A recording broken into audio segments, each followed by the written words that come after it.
Senhor presidente, no começo da crise, eu tenho certeza, né? Eu tive a oportunidade de algumas vezes lá em Roraima, ou Roraima, né? Como o pessoal fala. Tomei um puxão de orelha uma vez lá que a gente estava falando, lá o pessoal, Roraima! É uma sotaque de carioca. Mas E eu tenho certeza que no começo dessa crise, a população local ela fez o máximo possível para acolher esses venezuelanos que estavam fugindo da fome, da falta de medicamentos, da perseguição política, das mortes, do aumento da criminalidade, enfim, de tudo aquilo proporcionado pela narcoditadura de Maduro. Só que depois de um tempo, é humanamente impossível, salvo engano, aqui em torno de 400 mil habitantes que tem Boa Vista, em torno de 400, conseguir dar conta de absorver tanta gente chegando. E ainda mais agora, prezado deputado Medeiros, que o Maduro, o que ele faz? Ele pega ônibus com presidiários, chega na fronteira, solta e bota a galera para entrar aqui. Eles já estão acostumados com a vida do crime, não é aí que eles vão tomar jeito. Ou seja, entram no território nacional para delinquir. Então ele está exportando a revolução, dita o bolivarianismo do século XXI, para o território brasileiro. Pois bem, o que eu fico irritado é que mesmo morando em São Paulo e em Brasília, eu vejo as notícias chegando falando o seguinte: aumento da xenofobia, os brasileiros não conseguem acolher os venezuelanos. Eu fico assim, pelo amor de Deus, será que eles esperam que o povo de Roraima bata palmas para as pessoas que estão chegando lá? E muitas das vezes, muitos deles chegam lá e trabalham, mas nem todos conseguem. E por vezes chegam lá e roubam, causam homicídios, espancam comerciantes, aí dá aquele problema todo que teve em Pacaraima recentemente, aí quebra pau, couro come lá com os venezuelanos, tentam expulsar para o lado de lá da fronteira. Então não fazem uma análise séria e um papel importantíssimo que tem a imprensa. Eu já vi alguns documentários, mas muito pouco chega à pauta de um Fantástico ou de um SBT. Eu acho que poderia vir mais, né? Essa é uma crítica que eu faço, que poderia estar mais em foco, porque a situação é muito calamitosa. Quando eu fui lá no passado com o Nicolete, então PRF naquela época, a gente percorreu ali os 200 quilômetros que separam Boa Vista de Pacaraima na fronteira. Esses 200 quilômetros, o que os venezuelanos fazem? Eles não têm lá $10 para comprar a condução, então eles vão caminhando. São 3 dias de caminhada, normalmente só aguenta fazer aquilo dali homens em torno de 20 aos 30 anos, que vêm para o Brasil para trabalhar, para mandar dinheiro para a família.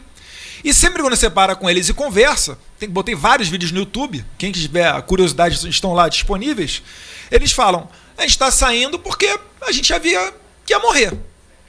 Não tem mais gato para comer, eu estava vendo criança comer cachorro de rua, eu não queria que meu filho fosse o próximo. Então eu estou arriscando tudo para atravessar a fronteira para tentar uma vida melhor. Então ali já ultrapassou em muito de questão ideológica. Ali é questão de humanidade mesmo. Eu tenho certeza que se os Estados Unidos, Chile ou qualquer país da Europa estivesse vivendo uma crise semelhante, independentemente do governo ser de direita ou de esquerda, nós estaríamos aqui.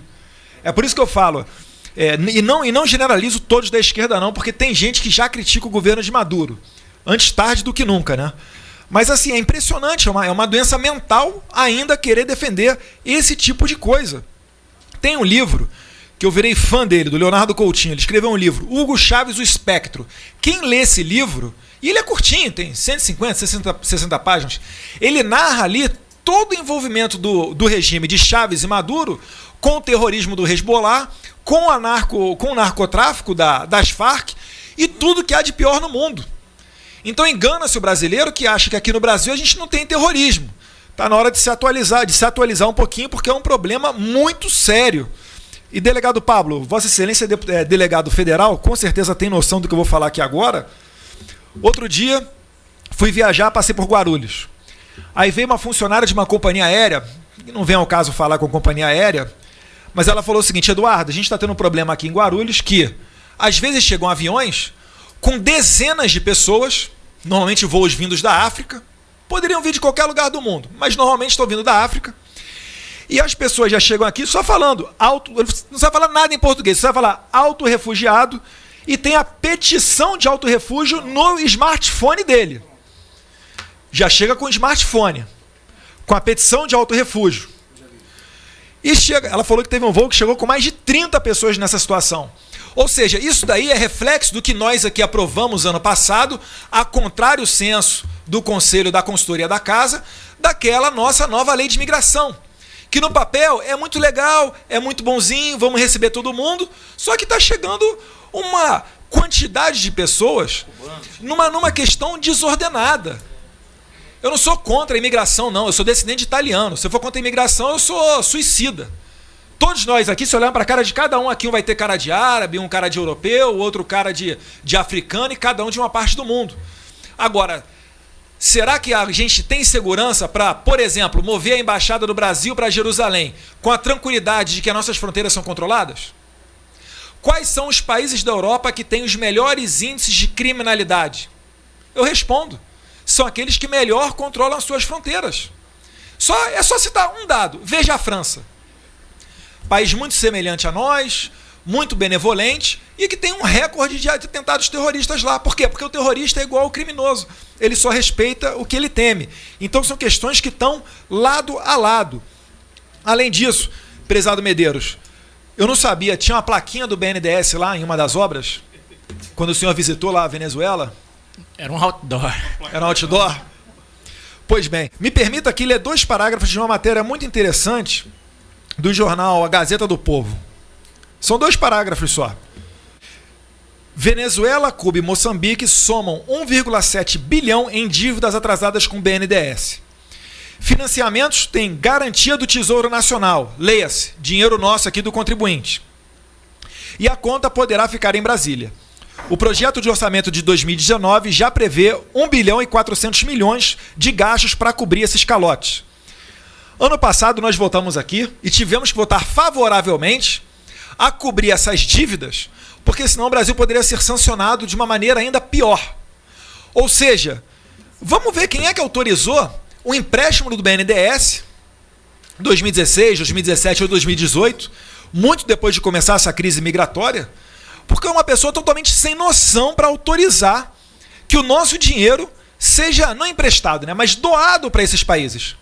O Brasil financiou essas ditaduras, e eu já concluo já, presidente, financiou essas ditaduras ao redor aqui da América Latina com dinheiro do contribuinte brasileiro. Quando eu fui no Chile, quando eu fui na Colômbia, já recebi gente da Bolívia aqui, eles são doidos só para quê? Para ter informações. Porque eles sabem que isso não foi uma atitude unilateral do Brasil. Isso daí foi um conluio criminoso entre a quadrilha que governava o Brasil e as quadrilhas que governavam outros países, como, por exemplo, o da Venezuela. E aqui, finalizando, senhor presidente, de acordo com o general Girão, de fato, a segurança alimentar é algo a ser visto ali. Porque até isso a narcoditadura do Maduro conseguiu. Criou a figura do traficante de alimento. Lá tudo é tão controlado que até a alimentação é controlada. E a maioria dos venezuelanos, primeiro, eles emagrecem porque não tem alimento para todo mundo, e segundo, eles usam a fome como uma política de Estado. Copiaram o regime político cubano. Então, para você receber alimentação, o que você tem que ter? Tem que ter a tarjeta de la pátria, uma espécie de cartão, bolsa, alguma coisa. E você só recebe a alimentação do governo se tiver essa caderneta. Para estar com essa caderneta em dia, você tem que votar a favor do governo. Lá não existe sigilo de votação. Você tem que participar das manifestações a favor do governo. E assim ele vai criando um ambiente político para dizer que tem pessoas que são a favor do Maduro. Não tem. Tem reféns à sua disposição. E junto com o alimento, a questão energética, que há muito a gente fala, que Roraima não é interligado ao sistema elétrico junto com o restante do Brasil. E não se surpreendam, eu acredito que, muito provavelmente, a situação energética lá vai ficar pior. Já falam que, às vezes, o governo venezuelano ele liga e desliga lá a transmissão de energia para Roraima. Então, quando ele desliga, as termoelétricas têm que funcionar a todo vapor. E é engraçado, né, senador Medeiros, que nessa hora os ambientalistas não reclamam. A termoelétrica poluindo pra caramba e eles não falam nada. O Linhão não pode construir. Não pode construir um Linhão, porque o pessoal ali que manda, a gente sabe quem é. Mas se Deus quiser, junto com as Forças Armadas, a gente vai construir esse Linhão. Está 40 dias sem energia. Não tem mais energia. Está 40 dias sem energia da Venezuela. Então, que já é uma energia 100%. de ruim qualidade. Aquela que vai e volta, queima a sua geladeira, queima a sua televisão e você fica com ninguém para reclamar. Então, senhor presidente, eu agradeço a iniciativa de Vossa Excelência de trazer aqui essa comissão e pode contar com a disposição de todos nós para resolver esse problema, que não é da Venezuela, é de toda a região. Cuba é um câncer na região, exporta esse tipo de regime, mandou para o Brasil aqui, graças a Deus nós tivemos o impeachment, depois mandou para a Venezuela, sugou a Venezuela e agora está começando a sugar o México. Eu não tenho papas na língua e falo, o presidente Obrador do México, em janeiro, no seu primeiro mês de mandato, sabe o que ele fez? Já fez um contrato com os médicos cubanos. Na Venezuela é contrato com médico, é contrato com atleta, é contrato com professor, e lá tem mais de 50 mil cubanos que fazem Maduro de fantoche. Para tirar agora é um problema. Aí eu falo que vai ser preciso uso da força, o pessoal fica, quer declarar guerra, Eduardo Bolsonaro contraria as Forças Armadas. O Brasil é um país pacífico, mas também a gente não pode ficar olhando o nosso vizinho ali morrendo de fome, emagrecendo, e ficar de braço cruzado, achando que o problema é deles, que não é. Estamos vendo aqui prostituição à luz do dia, crise alimentar, problema na energia, fora o aumento da criminalidade em Roraima. Então é isso, senhor presidente. Muito obrigado por ter me permitido a fala.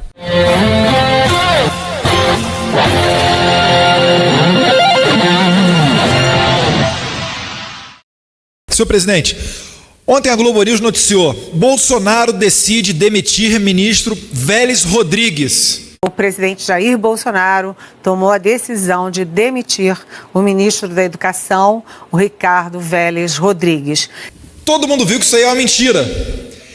Eu até me coloco no lugar do jornalista e às vezes, general Peternelli, ocorre da gente fazer equívoco.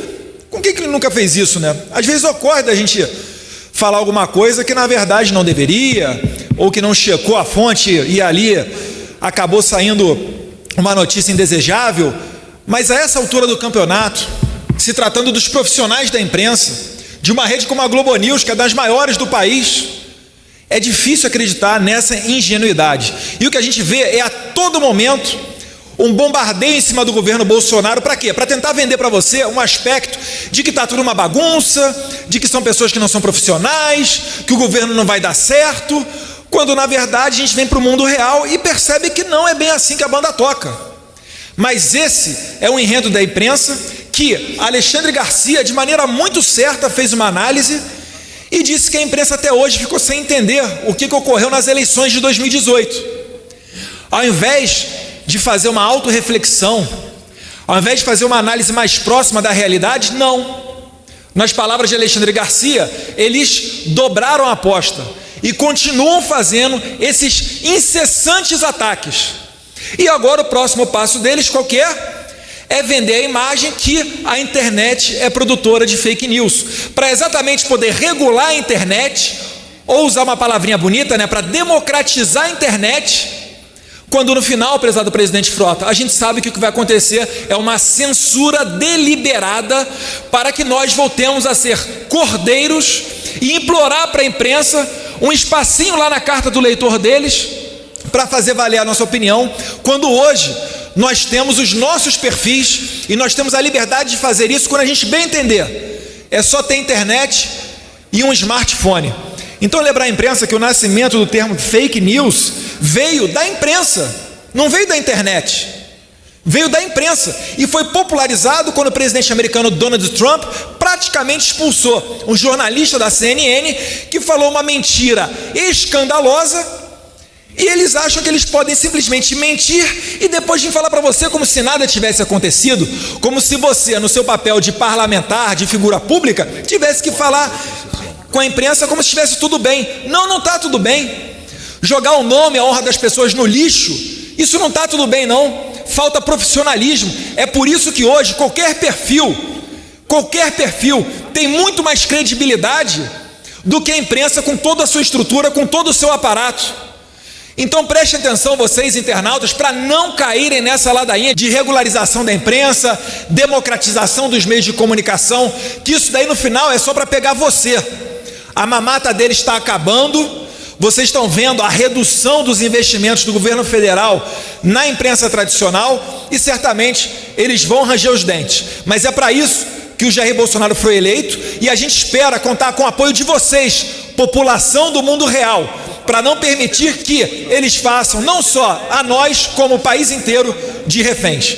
Muito obrigado, senhor presidente.